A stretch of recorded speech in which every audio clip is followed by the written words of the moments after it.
আমি 2019 সালে স্যারের ভিডিও দেখে আমি সুস্থ হয়েছি। আমার সমস্যা ছিল হাই ব্লাড প্রেশার, মানে উনি চিকিৎসক হওয়ার পরেও, তাই না? হ্যাঁ, হাই ব্লাড প্রেশার ছিল, গ্যাস্ট্রিক ছিল, ডিপ্রেশন ছিল, পুরাতন আমেশা ছিল, শরীর ব্যথা ছিল, মানে 15 প্রকারের ওষুধ খাইতাম। আমার কান্না করতে করতে চোখে বালিশ বিজ্জা যেত। আমার এখানে 200-র উপরে লোক সুস্থ হয়ে গেছে ইনশাআল্লাহ। আলহামদুলিল্লাহ। আসসালামু আলাইকুম। ওয়ালাইকুম আসসালাম। আমি মোহাম্মদ রুহুল আমিন, আমি একজন চিকিৎসক। আমি 2019 সালে স্যারের ভিডিও দেখে আমি সুস্থ হয়েছি। তারপর কি সমস্যা ছিল অসংক্ষেপে একে যদি? আমার সমস্যা ছিল হাই ব্লাড প্রেশার, মানে উনি চিকিৎসক হওয়ার পরেও, তাই না? হ্যাঁ, হাই ব্লাড প্রেশার ছিল, গ্যাস্ট্রিক ছিল, ডিপ্রেশন ছিল, পুরাতন আমেশা ছিল, শরীর ব্যথা ছিল, মানে 15 প্রকারের ওষুধ খাইতাম। কয় প্রকার? 15 প্রকারের। আর এই ওষুধগুলো দিছিল কারা? আরো আপনার চেয়ে বড় যারা ডাক্তার তারা? জি, নাকি? জি, জি। এটা একটু বলতে হবে যে আপনার এই প্রেশারের ওষুধ যিনি দিয়েছিলেন তিনি কত বড় ডাক্তার, মানে জাস্ট ডাক্তারের মানে সাইজ না, মানে ডিগ্রি। এফসিবিএস করা। এফসিবিএস করা মানে সর্বোচ্চ ডিগ্রিধারী বাংলাদেশের। ব্যাপারটা বুঝতে পারছেন? তিনি ওনাকে কি দিছে প্রেশারের ওষুধ, উনিও ডাক্তার, ওই যিনি দিছে উনি আরো বড় ডাক্তার। হ্যাঁ, তারপরে আবার ওনারে যিনি দেয় হ্যাঁ আরো বড় ডাক্তার। ব্যাপারটা বুঝতে পারছেন? তো এরকম অনেক বড় বড় ডাক্তাররা আপনার মানে ভালো ভালো ওষুধ লিখতে পারে, মাশাআল্লাহ, তাদের ওষুধ লেখার পারদর্শিতা আছে। ঠিক আছে কথা? তাহলে উনি ওই বড় বড় ডাক্তার দেখাইছেন, নিজেও ডাক্তার, এবং উনি কয়টা ওষুধ খাইতেন ওনার মুখে শোনেন কয়টা বলছে উনি? ভাই সত্যি বলতেছেন তো নাকি? জি স্যার। হ্যাঁ, তারপর ডিপ্রেশনের জন্য আরো 2 প্রকারের খাইতাম। মানে সব মিলে আর কি, সব মিলিয়ে 15 প্রকারের ওষুধ খাইতাম। তারপর এই 3 বছর চিকিৎসা করছি, আমার রোগ ভালো হয় না, আরো রোগ বাড়ে। তখন আমি ভাবতাম যে হয়তো আমি আর দুনিয়ায় বেঁচে থাকবো না। সবচেয়ে বড় কষ্ট হইতো আমার 1.5 বছরের একটা বাচ্চা, যা আমি মারা গেলে তো আমার পরিবার হয়তো অন্য জায়গায় বিয়ে হবে। আমার বাবার আরেকটা ছেলে আছে, তিনি হয়তো ছেলের দুঃখ বুঝবে, কিন্তু আমার সন্তানের কি হবে? আমার কান্না করতে করতে চোখে বালিশ বিজ্জা যেত। তারপর 2019 সালে আমার ছোট ভাই তিনি আমাকে বলল যে তুমি তো অনেক চিকিৎসা করলা, তুমি ডাক্তার জাহাঙ্গীর কবির স্যারের ভিডিও দেখো এবং মানো, তুমি উপকার পাবা। এটা কত সালের ঘটনা? 2019 সালের ঘটনা। তারপর ওই ভিডিওটা আমি 15 বার দেখছি। দেখার পরে আমার মনের সাথে মিল গেছে। তখন ভিডিওগুলো দেখছি এবং প্রয়োগ করছি, প্রয়োগ করে আমি সুস্থ হয়েছি। আর স্যারের ভিডিওটা তখন থেকে দেখা আমার একটা অভ্যাসে পরিণত হয়েছে। এক ভিডিওতে স্যার বলছিল যে কমিউনিটি ছাড়া লাইফস্টাইলে টিকা সম্ভব না। তখন আমি এই কমিউনিটি নিয়ে কাজ করা শুরু করলাম। কাজ করার আগে আমি বললাম যে স্যারের কাছ থেকে ভালো করে জিনিসটা বুঝে আসি। 7 দিনের জন্য আসছি শুধু শিখার জন্য, 2023 সালে। তখন সিরাজ কনভেনশনে ছিল আর কি। তখন সব কিছু মোটামুটি দেখে বুঝা কমিউনিটি নিয়ে কাজ শুরু করলাম। আমার এখানে 200-র উপরে লোক সুস্থ হয়ে গেছে ইনশাআল্লাহ। আলহামদুলিল্লাহ। এই এরা আজকে তো ভাই গরম পাবলিক আপনারা আসছেন, তাই না? সুস্থ হয়ে আসছে কে কে? এবার হাত তোলেন যারা সুস্থ হয়েছেন। সুস্থ হয়েছেন যারা, হাত তোলেন যারা সুস্থ হয়েছেন। না ওনার না, সবাই, এনিওয়ান যারা ভালো হয়েছেন, ভালো আছেন। ওকে, তাহলে এতগুলা সুস্থ লোক আজকে আছে। হ্যাঁ, আর বাকিরা সবাই রুগী? বাকিরা সবাই রুগী?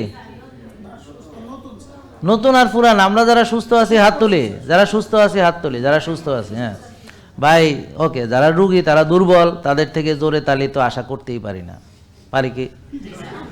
তো যারা সুস্থ আছেন তাহলে হাত গরম করেন, দেখি গরম করেন, আগে গরম করেন, ঘষা দেন। এই যারা জানে ওরা তো ঘষা দেন। হ্যাঁ হ্যাঁ, জোরে ঘষা দেন, আরো জোরে। দেখেন এবার আমরা হামিং, ভাই আপনি করেন, বলেন হাম হাম। গরম হয়েছে কিনা? আরো গরম করতে হবে, জোরে জোরে। হ্যাঁ, হাম, আরো জোরে। হ্যাঁ, হাম। গরম হয়েছে? হাম করে দেন।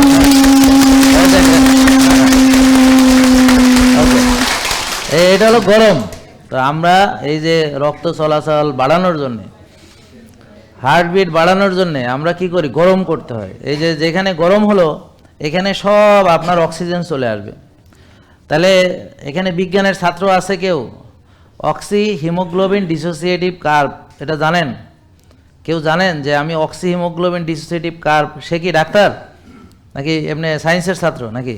আচ্ছা, তাহলে অক্সি হিমোগ্লোবিন ডিসোসিয়েটিভ কার্ভ, অর্থাৎ যেইখানে গরম হবে, ধরেন আমি যে আমরা মনে না এই যে এই একটু ওয়ার্ম আপ ব্যায়াম করতে ওয়ার্ম আপ করেন না আপনারা?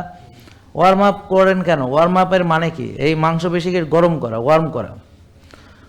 যেখানে ওয়ার্ম হবে, গরম হবে, সেখানে অক্সিজেন যাবে। যেখানে গরম হবে সেখানে কি হবে? অক্সিজেন যাবে।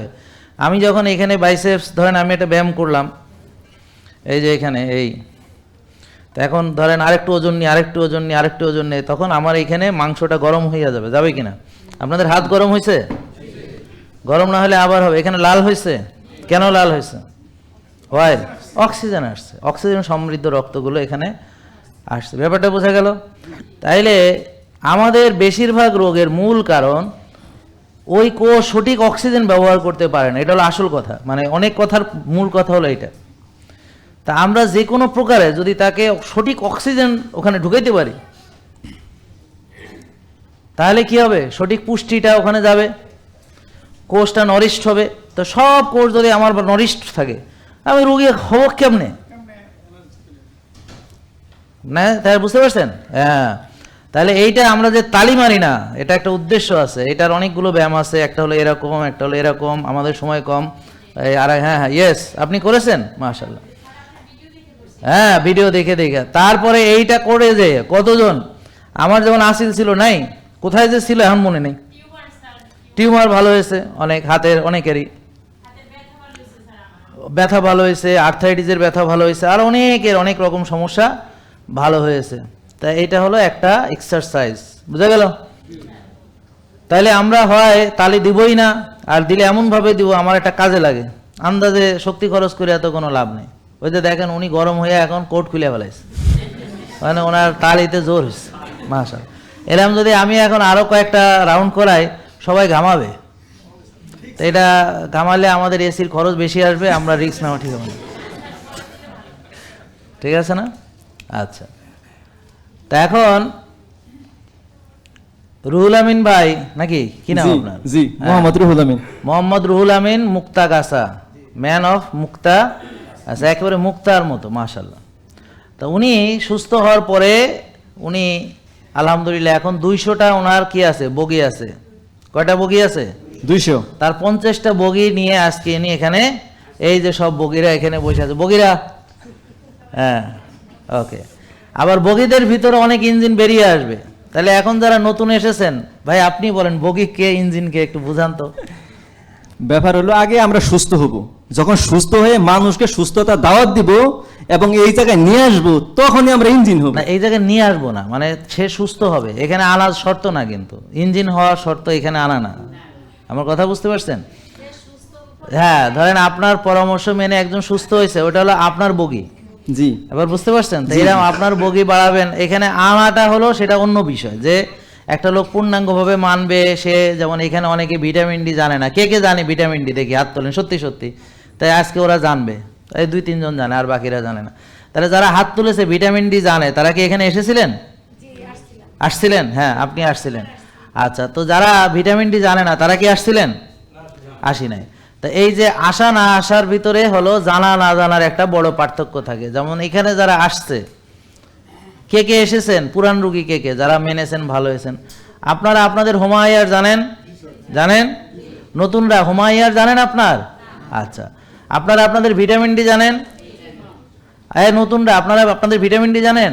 এই তাহলে জানা এবং না জানার এই পার্থক্যটাকে কি করার জন্য, শূন্যস্থানকে পূরণ করার জন্য এখানে আসা জরুরি। জি স্যার। কিন্তু সুস্থ হওয়ার জন্য ভিটামিন ডি না জানলেও কেউ সুস্থ থাকতে পারবে। তবে জানলে কি হলো, আমার এক্স্যাক্টলি করণীয়টা বোঝা সহজ। যেমন আমি জানি আমার ভিটামিন ডি 15, তাহলে আমাকে এখন 100 বানাইতে হবে।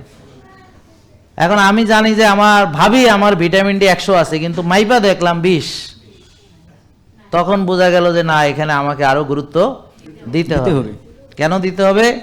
কারণ ভিটামিন ডি শুধু রোদরে গেলে তৈরি হয়, এটা অনেকের ধারণা। কিন্তু যারা আরেকটু ভালো জানে, তারা জানে যে কোন সময় রোদরে গেলে ভালো। তারপরে যারা আরেকটু ভালো জানে, তারা জানে নারকেলের তেল মাইখা যাবো কিনা। ভাই অনেকে এই একটা প্রসঙ্গে মনে পড়ে গেল, জাস্ট ভিটামিন ডি থেকে আমি আর এক জায়গায় চলে যাই, ডোন্ট মাইন্ড, আবার চলে আসতেছি এখানে। সেটা হলো এই যে জৈতুনের তেল, এটা কিসের তেল? জৈতুনের তেল। ভাই আমার বাসায় যাইয়া দেখি যে সে কোত্থেকে একটা প্লাস্টিকের বোতলের জৈতুনের তেল কিনছে 200 ml মেলা টাকা দিয়া। আমার ব্যাপার কি কয় মাথায় দেওয়া যাবে, মানে এই তেল মাথায় দেওয়া যাবে কিনা সে জানে না।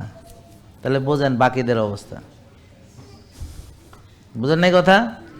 আমি বললাম ভাই যেই তেল খাওয়া যায় সেটাই মাথায় দেওয়া যায়, যে তেল খাওয়া যায় না সেটা মাথায় দেওয়া যায় না। পরে আবার সেই বোতল বাইর করে বললাম এইটা হলো scientifical extraction cold pressed USD organic certified organic olive oil, এই কাচের বোতল এবং এই যে কালা বোতল বা নীল ডার্ক গ্রিন, এটা হ্যাঁ সবুজ। তা এই তেলই আপনি মাথায় দিবেন, এই তেলই আপনি খাইবেন, এই তেলই গায়ে মাখবেন ভাই। যে তেল খাওয়া যায় না এটা কোথাও দেওয়া যায় না। জেকে লাইফস্টাইল, ওষুধ মুক্ত সুস্থ জীবন।